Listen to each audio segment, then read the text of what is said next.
Penjelasan Kepala BKPM soal UU Cipta Kerja di ILC menampar banyak pihak. Ditulis oleh Ekhardi di siwar.com.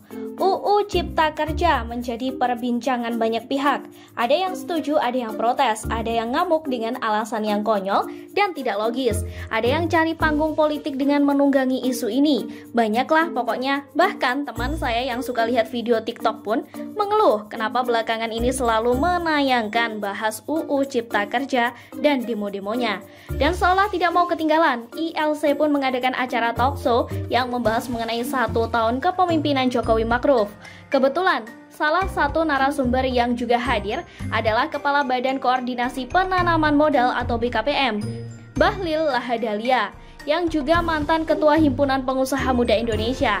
Dia sempat membahas soal upah tenaga kerja yang memiliki tingkat kenaikan per tahun paling tinggi di Asia Tenggara, yakni sebesar 8,5%. Sebelumnya di artikel saya juga dijelaskan bahwa pesangon di Indonesia juga termasuk yang tertinggi di dunia. Dan parahnya berbanding terbalik dengan produktivitas rata-rata buruh RI yang paling rendah ketiga di dunia. Luar biasa bukan? Investor mana yang wajahnya tidak cemberut melihat kenaikan upah yang tinggi? Pesangon sangat tinggi, tapi kinerja sangat rendah. Upah tinggi kalau kontribusi dan produktivitas besar, no problem. Bahlil mengungkapkan itulah yang menjadi alasan meningkatnya presentase kemudahan berusaha di Indonesia. Dari yang awalnya berada pada urutan 120 di tahun 2014, kini menjadi 73 di seluruh dunia. Tapi, di balik itu Indonesia juga menorehkan beberapa perubahan yang baik. Misalnya, pada tahun 2014, kemudahan berbisnis di Indonesia berada di peringkat 120 dan pada tahun 2019 sudah naik ke peringkat 73. Target Jokowi adalah di peringkat 40. Selain itu, di forum-forum ASEAN, Indonesia tahun ini menjadi magnet investasi asing atau FDI terbesar kedua se-ASEAN setelah Singapura. Dan ini sudah terjadi selama beberapa tahun. Indonesia dengan wilayah yang luas serta SDM dan SDA yang melimpah harusnya bisa jauh melebihi Singapura dalam menarik investasi asing. Makanya UU Cipta Kerja ini dibuat untuk membots itu semua. Bahlil mengaitkan pernyataan tersebut dengan UU Cipta Kerja tentang tenaga kerja. Bahlil pun mempertanyakan cara generasi muda kelak mendapatkan pekerjaan. Kalau kita totalkan, hari ini negara punya anak-anak bangsa yang mencari lapangan pekerjaan kurang lebih sekitar 15 juta. Pertanyaan berikut adalah, mereka ini bagaimana caranya untuk mendapatkan pekerjaan? Apakah bisa cukup diterima jadi PNS? Apakah cukup diterima sebagai TNI, Polri, dan juga pegawai BUMN? Tanyanya. Saya tambahkan, kabarnya tahun 2045 nanti, Indonesia akan mendapatkan keuntungan dari bonus demografi.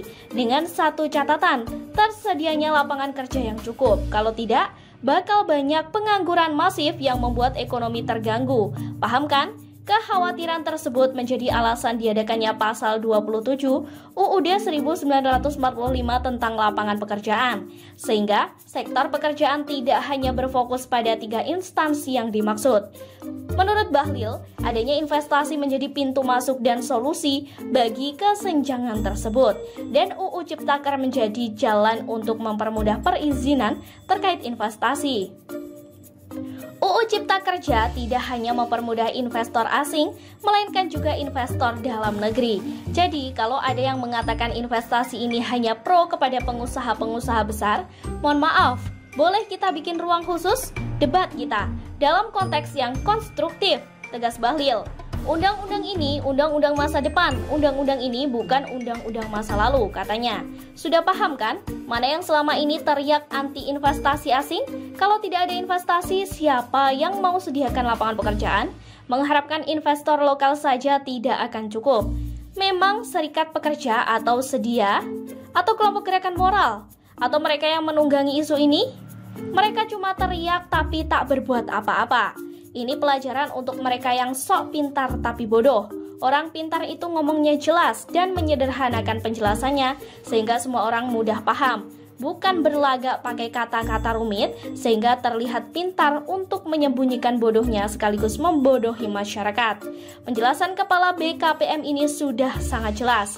Siapapun bakal paham dan menampar banyak pihak. Bagi yang masih tidak mau paham, ingat, yang provokasi tidak akan pernah memberikan kita lapangan kerja, hanya bisa ciptakan keributan. Sekian dulu berita hari ini, jangan lupa di like, komen, dan subscribe agar Anda tidak ketinggalan informasi menarik dan terupdate lainnya dari channel Daily News.